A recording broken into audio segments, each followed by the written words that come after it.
Hello, this is Simon Fisher-Becker at Dorian Moldovar, and you're listening to Traveling the Vortex. And I have a question for you. The question that is hidden in plain sight. Doctor Who? Doctor Who? Doctor Who? Traveling the Vortex.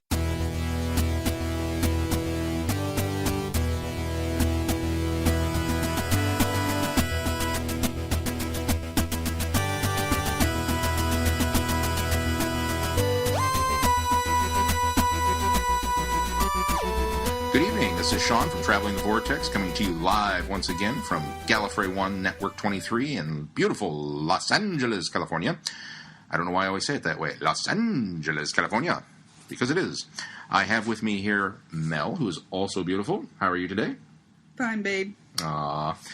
And we're going to tell you a little bit more about our day. It's still day one, although not for much longer. Actually, I just rolled over to midnight, and we've given up on the ghost downstairs. We're snuggled up in our room now, but wanted to kind of give you a kind of a general overview of what we did today. Mel, I've talked a lot on these. Why don't you? What was your favorite thing? What the absolute of all the things we did today? What was your number one?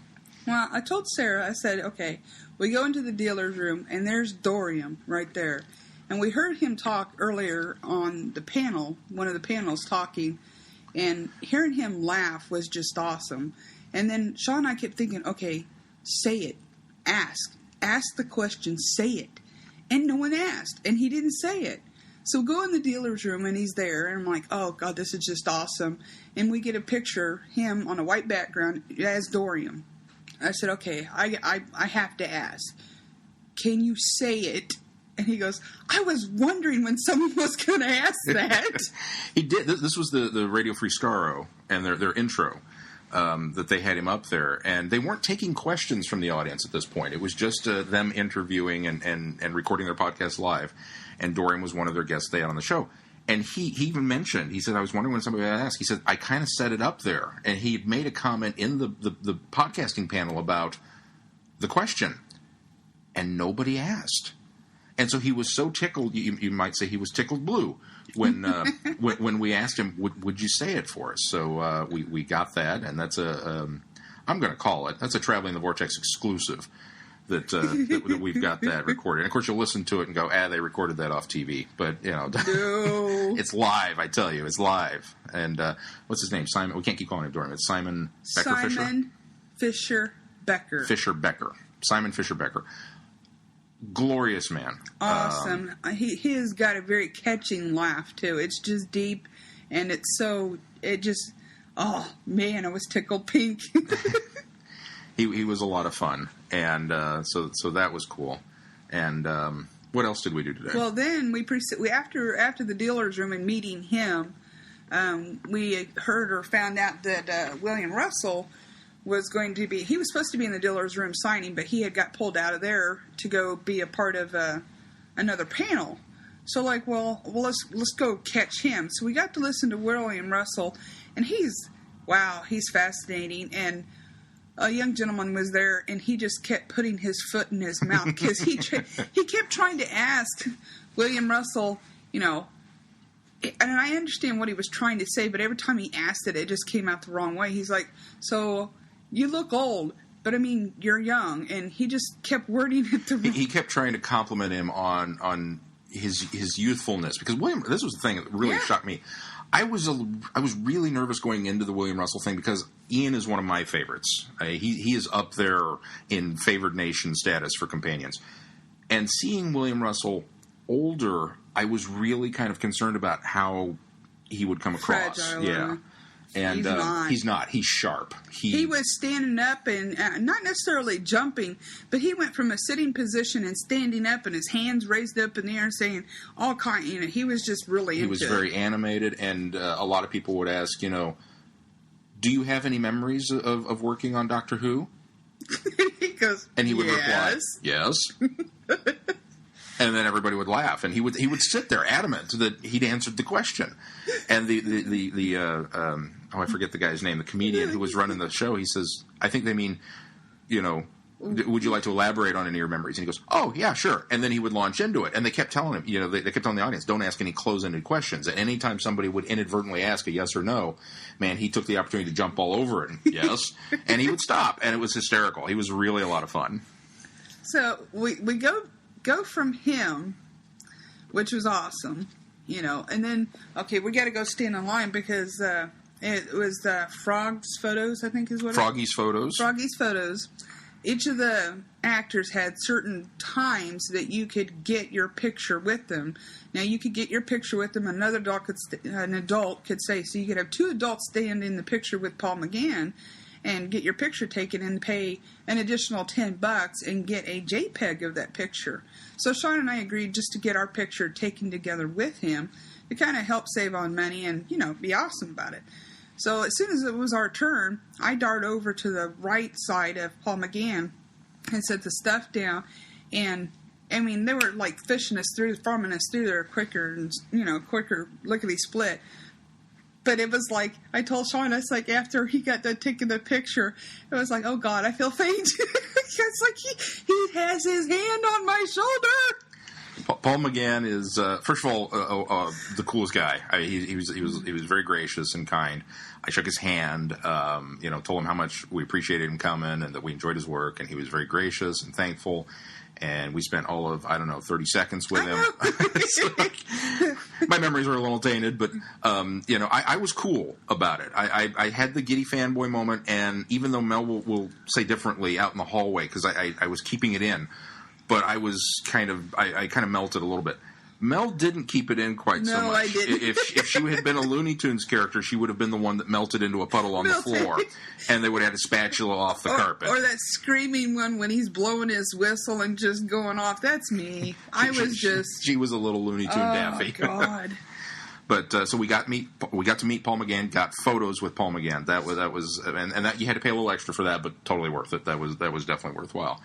And then we kind of followed that up with his commentary or his the console. Oh God, yeah, I forgot about that. The actual restored TARDIS console, which it's gloriously beautiful. And Shaun has videos of it too. And the guy was demonstrating how much work and talking about how much work he went into restoring it. And the different things he did to make different objects work, like the clock. The clock has 3 different clocks on it, 1 big one and then 2 little small ones on the side of it, how he made certain buttons on the console operate those clocks. Where they would it's an actual clock face, and it's not just that the clock works, it's that the clock spins both backwards and forwards depending on what direction in time you're traveling. And at a high speed. The dial just spins.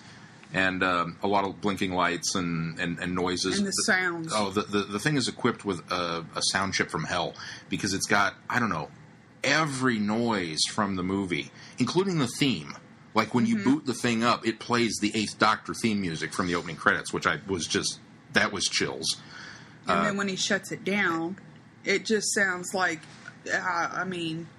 it and it does the groan and the door night. Open, the viewport, and all the switches do some kind of twitchy thing, But I don't know about you, but just looking at it, I got real chills with the wooden readout with the names on it, Gallifreyan Error and that kind of stuff. Interestingly enough, it was not set for Earth.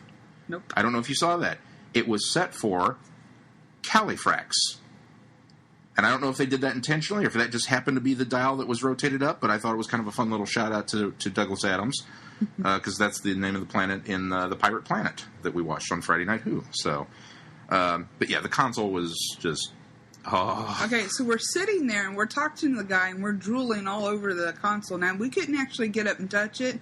They had separate times where you can come back and get your picture taken with it. And the guy said that when it comes time to do that, the rope comes down and they have you stand where you can actually put your hand on the console and pose for it. And, and he says, and you can play with certain buttons that won't break off after 100 people have touched them, he says.